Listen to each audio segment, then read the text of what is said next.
ఓం శ్రీమాత్రే నమః. అందరికీ నమస్కారం అండి. కార్తీక మాసం ముగిసిన తర్వాత మార్గశిర మాసం ప్రారంభమవుతుంది. ఈ నెల నవంబర్ 21వ తేదీ నుంచి మార్గశిర మాసం మొదలవుతుంది. మార్గశిర మాసంలో వచ్చే గురువారాలను లక్ష్మీ వారాలుగా పరిగణిస్తారు. మార్గశిర మాసానికి చాలా విశిష్టత ఉంటుంది. ఎందుకంటే సాక్షాత్తు వరలక్ష్మీదేవి ఈ మార్గశిర మాసంలో వచ్చే గురువారాల్లో ఎవరైతే నన్ను పూజిస్తారో అలాంటి వారికి కోరిన వరాలన్నీ వెంటనే ప్రసాదిస్తారని లక్ష్మీదేవి వరమిచ్చిందట. కాబట్టి మార్గశిర మాసంలో ఎన్ని లక్ష్మీ వారాలు వచ్చే పూజా విధానం అలాగే పాటించాల్సిన నియమాల గురించి ఈ వీడియోలో ఇప్పుడు తెలుసుకుందాం. ముందుగా ఈ వీడియోకి ఒక లైక్ కొట్టి ప్రతి ఒక్కరూ జై శ్రీరామ్ అని కమెంట్ చేయండి. ఈ నెల నవంబర్ 21వ తేదీన శుక్రవారం పాడ్యమి తిథి నుండి మార్గశిర మాసం మొదలై డిసెంబర్ 19వ తేదీతో మార్గశిర మాసం ముగిసిపోతుంది. ఈ మార్గశిర మాసం నెల రోజులు లక్ష్మీదేవి వైకుంఠం నుండి దిగివచ్చి భూమిపై సంచరిస్తూ తనను పూజించే భక్తులను ఆశీర్వదిస్తూ అష్ట ఐశ్వర్యాలను ప్రసాదిస్తుందట. ఈ మాసంలో వచ్చే గురువారాలను లక్ష్మీ వారాలుగా పిలుస్తారు. శ్రావణ మాసంలో వచ్చే శుక్రవారాల్లో లక్ష్మీదేవిని ఎలా అయితే పూజిస్తామో అదే విధంగా మార్గశిర మాసంలో వచ్చే గురువారాల్లో ప్రతి ఒక్కరూ లక్ష్మీదేవిని పూజించాలి. మన శాస్త్రాల ప్రకారం 5 లక్ష్మీ గురువారాలతో పాటు ఎవరైతే లక్ష్మీదేవిని నియమ నిష్టలతో కొలుస్తారో అలాంటి వారికి కోరిన వరాలను ప్రసాదిస్తుందని, కుటుంబం మొత్తానికి అష్టలక్ష్మి వైభవం సమకూరుతుందని లక్ష్మీదేవి సెలవిచ్చిందంట. కానీ ప్రతి సంవత్సరం దాదాపు మార్గశిర మాసంలో 5 లక్ష్మీ గురువారాలు వస్తాయి. కానీ 2025 సంవత్సరంలో మాత్రం 4 లక్ష్మీ వారాలు మాత్రమే వచ్చాయి. మరి లక్ష్మీదేవి అనుగ్రహాన్ని పొందాలంటే 5 గురువారాలు అమ్మవారిని పూజించాల్సిందే. మరి 5 గురువారాలతో పాటు లక్ష్మీదేవిని ఎలా పూజించాలి? చాలా మందికి సందేహం ఉంటుంది. ఈ నెలలో 4 లక్ష్మీ వారాలు వస్తే 5వ వారంగా పుష్యమాసంలో తొలి గురువారం నాడు కూడా అమ్మవారిని పూజించవచ్చు. తద్వారా 5 లక్ష్మీ వారాలతో పాటు అమ్మవారిని పూజించినట్టు అవుతుంది. కాబట్టి ముందుగా 5 లక్ష్మీ వారాలు ఎప్పుడు వచ్చాయో తెలుసుకుందాం. నవంబర్ 27వ తేదీన మొదటి లక్ష్మీ గురువారం, డిసెంబర్ 4వ తేదీన 2వ లక్ష్మీ వారం, డిసెంబర్ 11వ తేదీన 3వ లక్ష్మీ వారం, డిసెంబర్ 18వ తేదీన 4వ లక్ష్మీ వారం, ఇక చివరిగా పుష్యమాసంలో వచ్చే మొదటి గురువారం అనగా డిసెంబర్ 25వ తేదీన 5వ లక్ష్మీ వారం వచ్చింది. ఈ 5 లక్ష్మీ గురువారాల్లో ప్రతి ఒక్కరూ తప్పనిసరిగా లక్ష్మీదేవిని పూజించాలి. అయితే ఆడవారికి నెలసరి వచ్చినప్పుడు ఏదో ఒక లక్ష్మీ వారం మిస్ అయ్యే అవకాశం ఉంటుంది. అలాంటి వారు మీ ఇంటి యజమాని చేత పూజ గదిలో ఒక చిన్న నెయ్యి దీపం వెలిగించినా సరిపోతుంది. ఇక ఈ 5వ లక్ష్మీ గురువారాల్లో వివిధ రకాల నైవేద్యాలను లక్ష్మీదేవికి నివేదించి పూజ చేసుకోవాలి. మొదటి లక్ష్మీ గురువారం నాడు అంటే నవంబర్ 27వ తేదీన లక్ష్మీదేవికి నైవేద్యంగా పులగం నివేదించాలి. ఇక 2వ లక్ష్మీ గురువారం నాడు అట్లు అలాగే తిమ్మనం నివేదించాలి. ఇక 3వ లక్ష్మీ వారం నాడు అప్పాలు మరియు పరమాన్నం నివేదించాలి. అలాగే 4వ లక్ష్మీ వారం నాడు చిత్రాన్నం మరియు గారెలు నివేదించాలి. ఇక చివరిగా 5వ లక్ష్మీ వారం నాడు పూర్ణం బూరెలు నివేదించాలి. ఈ విధంగా ఈ 5 లక్ష్మీ గురువారాల్లో వివిధ రకాల నైవేద్యాలతో లక్ష్మీదేవిని పూజించాలి.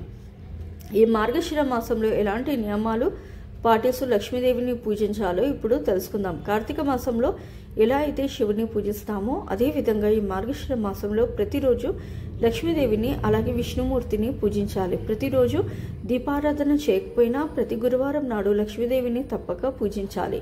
ఈ 5 లక్ష్మీ వారాలు స్త్రీలు తెల్లవారుజామునే నిద్రలేచి తలస్నానం చేసి ఇల్లంతా శుభ్రం చేసుకోవాలి. అయితే లక్ష్మీ వారాల్లో తలస్నానం చేసేటప్పుడు తలకు షాంపూ పెట్టకూడదు. అలాగే లక్ష్మీ వారాల్లో పొరపాటున కూడా ఎవరు కూడా తలకు నూనె పెట్టకూడదు. ప్రతి గురువారం ఇంటిని శుభ్రం చేసుకుని ఇల్లంతా పసుపు నీళ్లు చల్లుకోవాలి. అలాగే ఇంటి గుమ్మాలకు పసుపు రాసి ఇంటి ముందు బియ్యం పిండితో ముగ్గు వేసుకోవాలి. ఈ మార్గశిర మాసంలో నెల రోజులు ప్రతి ఒక్కరి ఇంటి ముందు ఖచ్చితంగా ముగ్గు ఉండాలి. ముగ్గులో లక్ష్మీదేవి కొలువై ఉంటుంది. బియ్యం పిండితో ఇంటి ముందు ముగ్గులు వేయాలి. ఈ మార్గశిర మాసంలో మీ ఇంటి ముందు ముగ్గు లేకపోతే మీ ఇంట్లో ఉన్న లక్ష్మీదేవి బయటకు వెళ్ళిపోతుందట. కాబట్టి ప్రతి ఒక్కరూ ఈ విషయాన్ని గుర్తుపెట్టుకొని ప్రతినిత్యం ఇంటి గుమ్మం ముందు ముగ్గులు వేసుకోండి.